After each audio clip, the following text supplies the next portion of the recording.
As an agency owner, the only three things you should be looking at, or the only three metrics that should be really important to you, are revenue, profit, and longevity.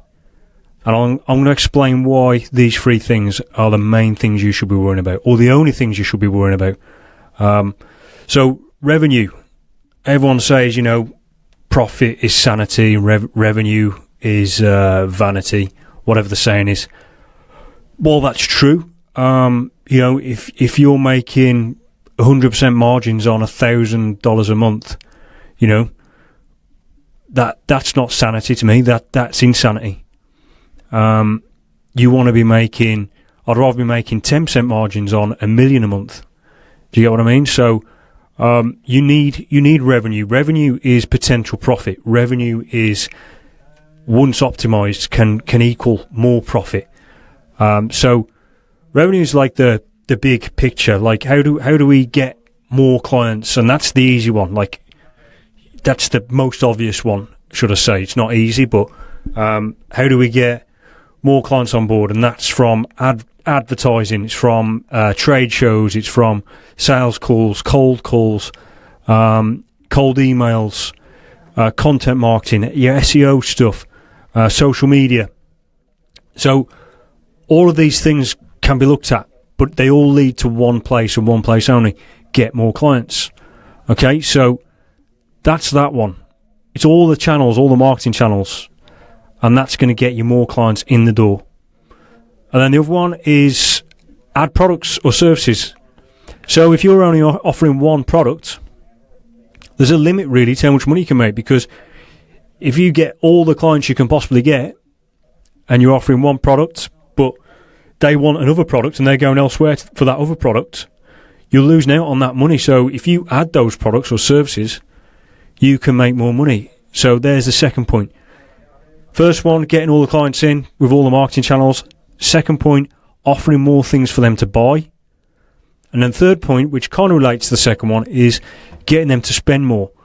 So you can get them to spend more, obviously, by adding products or services, but also, how can you get them to increase their order value? Can you have add-ons? Can you have express delivery, for example, or can you potentially upgrade their order with some way, or make them order more or more regularly?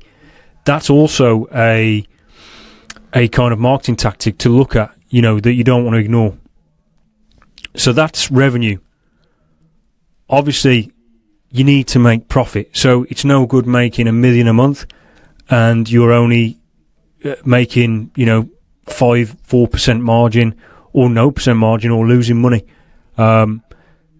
It can be done, if you're in a high growth stage and you're spending a load on marketing, it can get to a point where you're not making no profit. That works in some scenarios, but for every sort of agency scenario, especially if you're bootstrapped, you want to be making profit from day one. And so how do you make profit? Well, obviously you've got to sell things for more than it costs you to deliver them. That should be set in stone from the start. But let's say, for example, you're making 10% profit margin at the bottom line. What can you do to increase that? The only things you can do, there's only two things you can do. That is, you raise prices, so you increase the cost to the consumer, or you lower the costs of what it costs you to deliver those services. And raising prices is a good one, because if you're delivering really good services and you think you can raise prices, get away with it, go ahead. That's an instant way to make more margin, more profit. Your risk is you lose the customer. Okay, there's some risks, so you need to be careful treading in that direction. But it's certainly a great way to instantly increase margins. And raising prices does come with other benefits as well. You instantly look more of a premium option. You attract customers that are more affluent. You attract those rich customers, and rich customers are often better. They're better customers. They're better mannered, and they spend more. Obviously, they pay quicker. So, raising prices comes with a lot of benefits as well. You have to be careful treading that in that direction. You don't want to lose customers. The other way is lowering costs. So, yeah, lowering costs would mean looking at your operations, where you spending the most money. It's no good like cancelling little subscriptions here and there, software subscriptions that are not going to move the needle. You need to look at, right, you know, we've spent 20 grand this month on writers, for example. Could we use AI assisted writers, or could we use this tool, reduce the writing team? Could we, instead of, you know, delivering this service with this person, could we outsource it? You know, could we use a VA to do this and for a fifth of the cost? So all these cost optimizations can be done. I'm not saying be ruthless and sack all your team and use AI and only VAs. I'm just saying be sensible. It's very competitive out there, and you need to be taking advantage of all of the cost optimizations that you can. So they're the two options with profit: raise prices, low cost. It's no good optimizing for profit if you haven't got the revenue.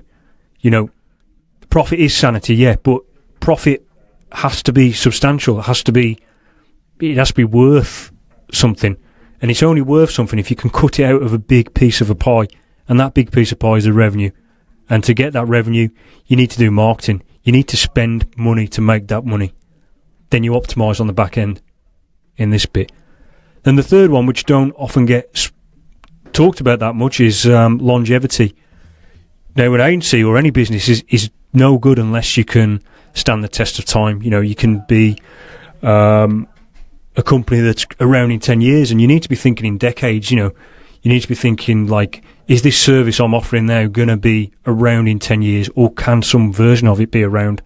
You know, can the business be, can it be operated as it is right now without changing? Do we need to like make changes to make it more evergreen, or is it okay as it is? These are questions you should be asking. They're more like philosophical questions, but it's quite obvious if you've got services that are very fly by night tactics, you know, link pyramids or